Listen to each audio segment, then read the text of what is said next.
Welcome to channel of रचित classes. आज हम बात करेंगे सेकंड सेक्शन जो हमारे पास है 2023 का एडवांस अकाउंट का पेपर है सेमेस्टर 5 का। उसका हम सेक्शन 2 आज हम डिस्कस करेंगे। तो पार्ट 1 हमने आपको सेंड किया था, आप देख लीजिए, आपने ऑफ कोर्स देख लिया होगा। ये पार्ट 2 जो है वो भी इक्विवेलेंट है, इतने ही मार्क्स का है, तो आप इसके साथ भी एंड तक बने रहिए।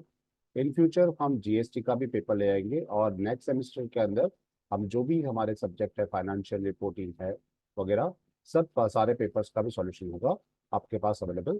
तो आप हमारे चैनल के साथ बने रहिए और इसी तरह से हमें सब्सक्राइब कीजिए और अपनी कमेंट जरूर दीजिए। चलो शुरू करते हैं हम यहाँ पे क्वेश्चन नंबर 4 में। तो क्वेश्चन नंबर 4 के अंदर हमारे पास 15 मार्क का एक बड़ा सा क्वेश्चन आता है, जिसे कहते हैं बैंकिंग का फुल एग्जाम्पल। अगर टाइम सेविंग करना है तो इसके ऑप्शन में हमारे पास एक बढ़िया से 3 सम्स होते हैं, जो कि 5 मार्कर सम्स होते हैं। तो ये 5 मार्कर सम्स हमें कर देनी चाहिए, जो आपको इजी भी रहेंगे और फटाफट से कैलकुलेशन हो भी जाएगा। देखो यहाँ पे जो क्वेश्चन आपको दिया था वो 6 मार्क्स का था, बिल्स का था। तो यहाँ पे आपको डिस्काउंट अकाउंट दे रखा है कि the following is an extract from the trial balance of Andhra bank on 31 March 2022। Discount bills discounted आपके साथ पिछले साल के थे, वो 3,46,750 के थे। रिबेट ऑन बिल्स डिस्काउंट जो पिछले साल का आपका था, वो ईयर एंड का लास्ट डेट का आपके पास 12,000 रुपये का था, और जो क्लोजिंग बैलेंस कहते हैं, और डिस्काउंट रिसीव हमारे पास 75। अब 31 मार्च के बाद जितने भी बिल्स थे, जो कि डिस्काउंट उसका due date next month next year में आता था, उसका हमने कैलकुलेशन किया हुआ है। तो यहाँ पे देखो, आप सबके आपको ड्यू डेट दे रखी है ना, और ये सारी ड्यू डेट के हिसाब से जो अमाउंट है उसका डिस्काउंट डेट आपको पता है। तो हमें क्या करना है, यहाँ पे कैलकुलेशन कर लेना है। तो हम यहाँ पे शुरू करते हैं हमारा क्वेश्चन। तो वर्किंग यहाँ पे हमारे पास है इसका। तो वर्किंग के लिए सबसे पहले हम चले जाते हैं हमारे पेज के ऊपर। ओके, तो ये होल्डिंग का था, इसके बाद हमारा एग्जाम्पल आएगा, क्योंकि हमने कैलकुलेशन कर रखा है। ये हमारा फर्स्ट पेपर फर्स्ट पार्ट में था। देखो यहाँ पे सारी ड्यू डेट हमारे पास है, 9/6, 19/6, 9/5 और 29/9, 19/9 के हिसाब से ये सारे के सारे बेस डेट हमारे पास, ये जो मेंशन की थी 9 अप्रैल तक, ये हमारे पास यहाँ पे अवेलेबल। ओके, तो हमें क्या करना है, ये सारी ड्यू डेट जो हमारे पास दे रखी है 9 जून, तो 31 मार्च के बाद हमारे कितने दिन होते हैं? तो 31 मार्च से लेके 9 जून तक, 31 मार्च के बाद से 19 जून जून तक, या फिर 9 मई तक और 29 अप्रैल तक, हमें उतने डेज काउंट करना। तो पहले हम डेज कैलकुलेशन कर लेंगे यहाँ पे। तो देखो आप यहाँ पे 31 मार्च के बाद अप्रैल के 30 दिन होता है, फिर मई के 31, और जून के 9 दिन, यानी 9 जून हमें दे रखा है, तो टोटल 70 डेज होते हैं। ये 70 डेज जो हमें अमाउंट दे रखी थी, 54,750 का बिल था, उसके 15% के हिसाब से हमने 70 डेज का इंटरेस्ट काउंट कर लिया, जो होता है 157 का।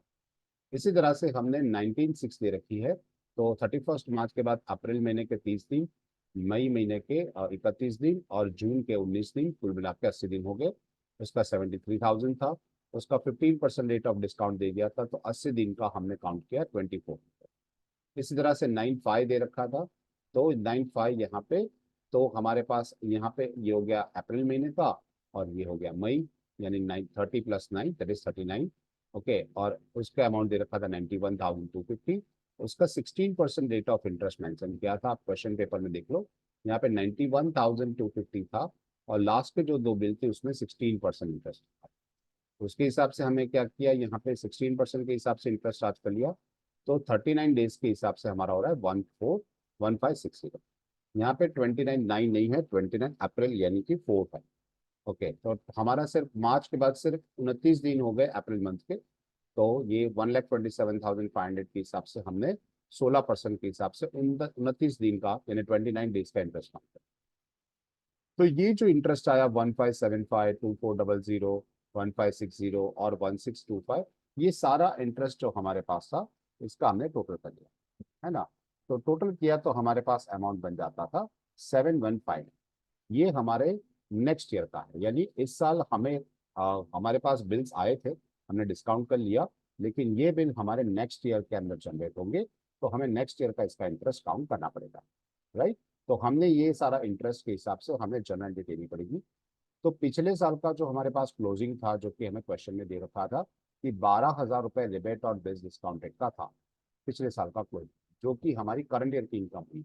यहाँ पे दे रखा है 31 मार्च 2021, और हमारा साल खत्म हो रहा है 31 मार्च 2022, यानी पिछले साल का जो क्लोजिंग है करंट ईयर का ओपनिंग हो जाएगा।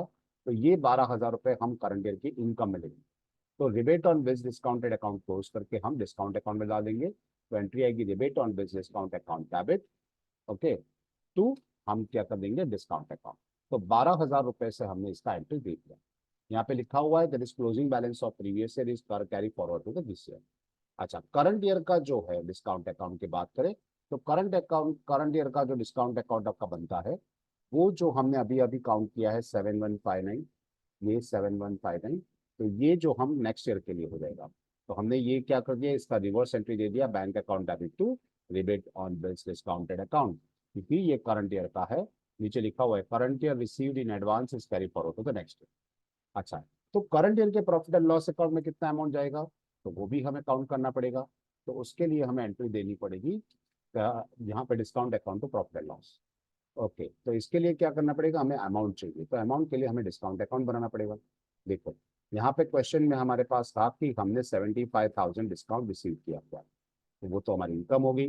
तो वो डिस्काउंट हमने बाय कैश यहाँ पे डिस्काउंट अकाउंट में क्रेडिट कर दिया, राइट। अच्छा, जो ओपनिंग बैलेंस था 12,000 रुपए का, वो भी हमने यहाँ लिख दिया, based on base discount account.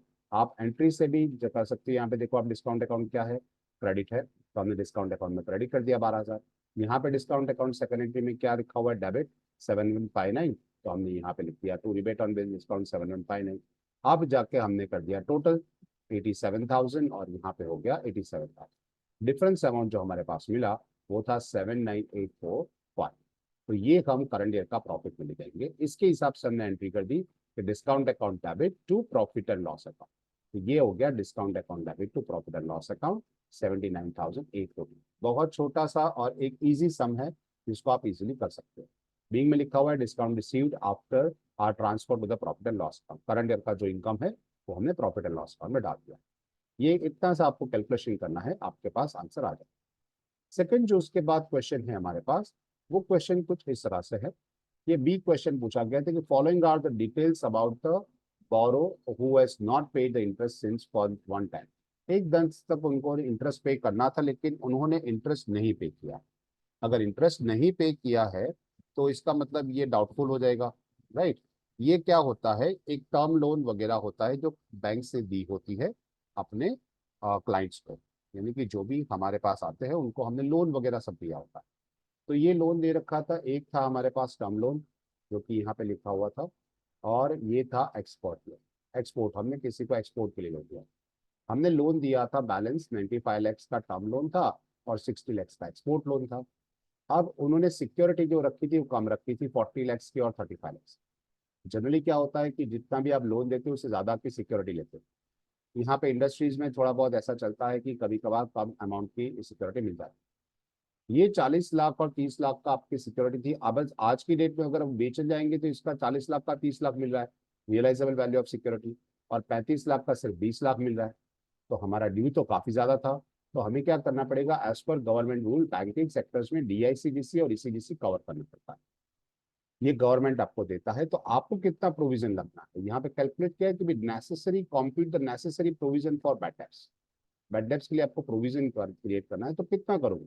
तो ये कैलकुलेशन हमारे पास कुछ इस तरह से करते हैं कि हमारे पास पहले आप देख लो कि हमारे पास यहाँ पे टर्म लोन जो था वो 95 लैक्स का था और 60 लैक्स का एक्सपोर्ट। जो भी हमारी सिक्योरिटीज थी उसमें से जो रियलाइज हो रहा है वो 30 लाख और 20 लाख हो रहा है, तो वो हमने माइनस कर लिया। तो आपका बाकी का ये तो सिक्योर्ड आपका मिलने ही वाला है, आपकी सिक्योरिटी है, तो बाकी का पोर्शन आपका हो जाएगा अनसिक्योर्ड पोर्शन, यानी 95 माइनस 30 यानी 65, और 60 lakhs minus 20 lakhs that is 40। अब जो अनसिक्योर्ड पोर्शन है उसके ऊपर तो हमेशा हम क्या करते हैं, ऑलवेज 100% रियलाइजेशन यानी प्रोविजन क्रिएट करते ही है। तो क्योंकि ये तो आपका पूरे का पूरा अमाउंट बैड डेब्ट्स हो सकता है, तो इसका बनता है 65 लैक्स का 65 लैक्स अनसिक्योर्ड का, और 40 लैक्स का 40 लैक्स।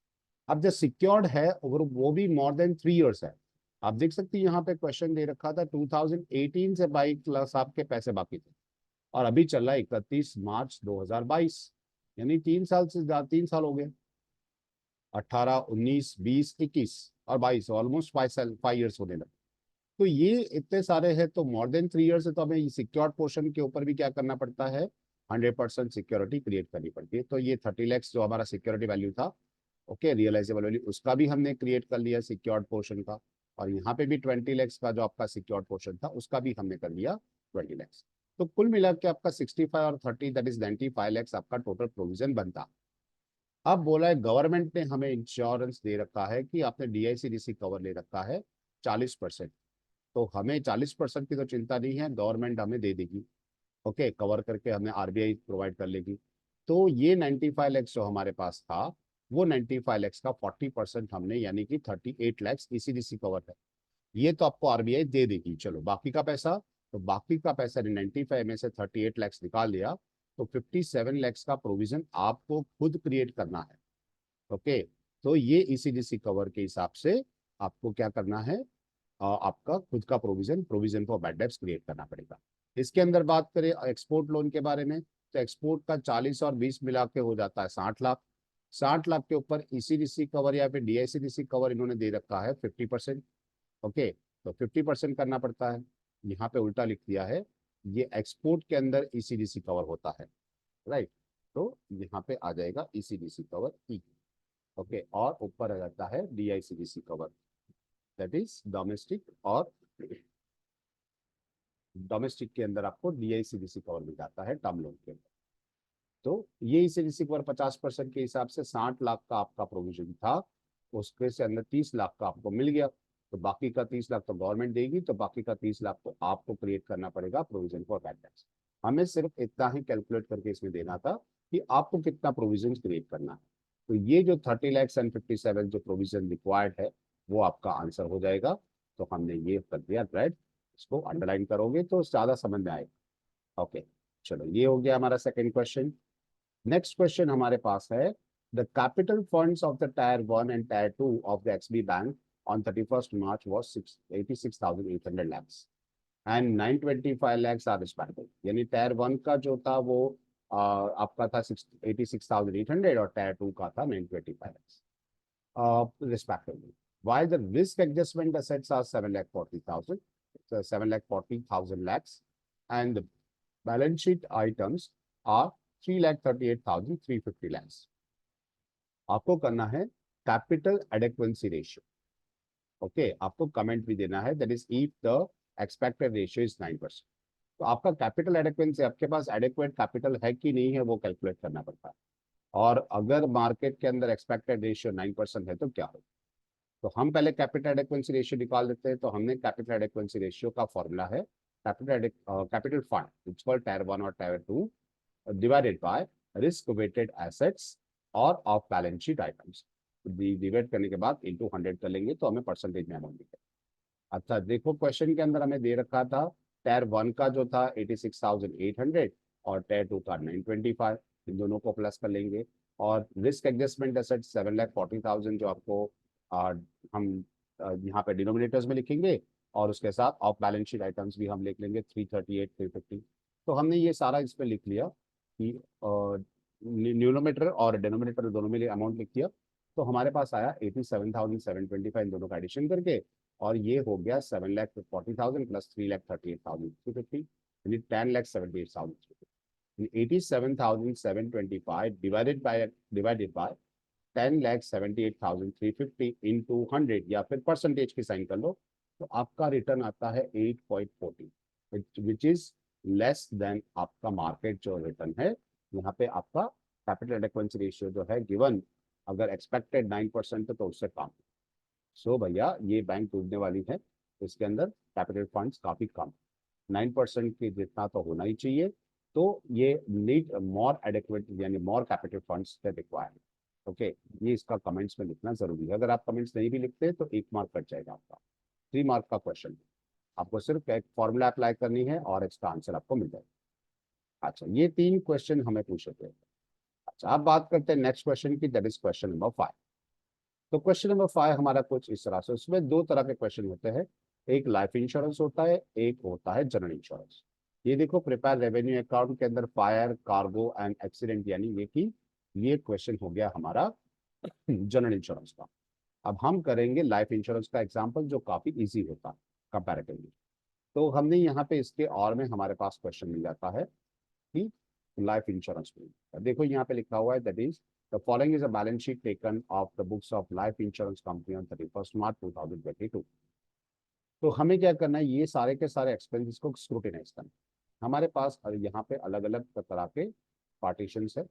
तो हमने यहाँ पे पहले पूरा रेवेन्यू अकाउंट बना रखा है। ये होता है revenue account, R A account जिसे कहते हैं, form A R revenue account. इसमें सबसे पहले आपका होता है रेवेन्यू, जो आपकी कुल इनकम होती है उसे रेवेन्यू कहते हैं। उसमें होता है पहला प्रीमियम अर्न, और प्रीमियम आपके पास लिखा हुआ है। तो प्रीमियम नंबर 1 के नोट्स में लिखा हुआ है, मैं आपको क्वेश्चन में से डायरेक्ट दिखाता हूँ। देखो हमारा प्रीमियम में क्या क्या है। तो यहाँ पे प्रीमियम के अंदर हमारे पास यहाँ पे ये कमीशन के बारे में दे रखा था। यहाँ पे आपको प्रीमियम के बारे में दे रखा होगा, दैट इज क्वेश्चन के अंदर आपको दिया गया था management premium, direct single premium जो आपके पास है वो, सिंगल फर्स्ट ईयर प्रीमियम है वो, और रिन्यूअल प्रीमियम, ये तीनों चीज हमारे पास आएगी। यानी कुल मिला के प्रीमियम अकाउंट के अंदर 27 lakhs, 28,30,000 एंड 5,50,000, ये तीन हमारा प्रीमियम में जाएगा। तो ये प्रीमियम हमने यहाँ पे लिख दिया कुल मिला के, दैट इज प्रीमियम हो जाएगा 6,08,000, और 6 lakhs नहीं होगा, 60 lakhs होगा, सॉरी। 28 + 27 यानी 55 + 5 दैट इज 60। यहाँ पे 60 lakhs है, गलती हो गई, यहाँ पे 60 lakhs है। तो यहाँ पे आपको 60 lakhs करना पड़ेगा, 60,08,000, 8,000 है, 80,000 है, 50 और फिर 80,000। तो यहाँ पे 8,000 भी नहीं है भैया, ये टाइपिंग मिस्टेक है।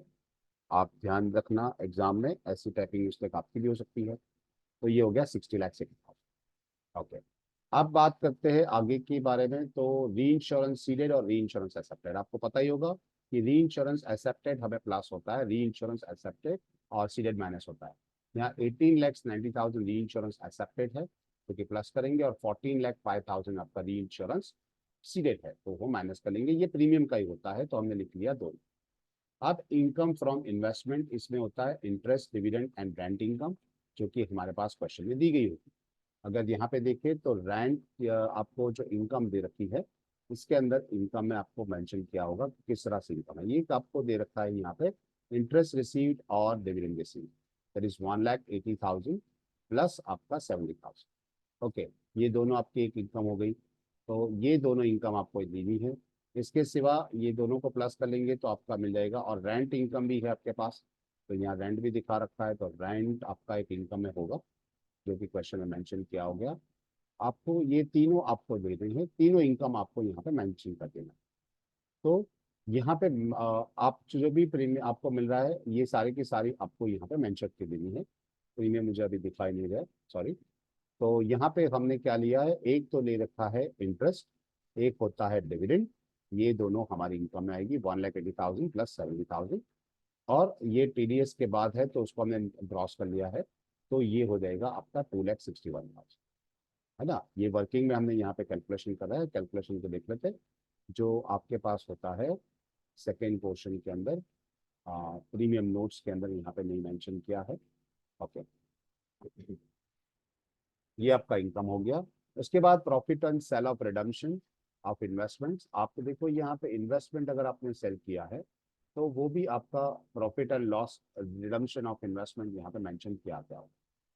तो ये loss on sale of investment है 7 लाख रुपीज। ओके, ये आपका एक आएगा।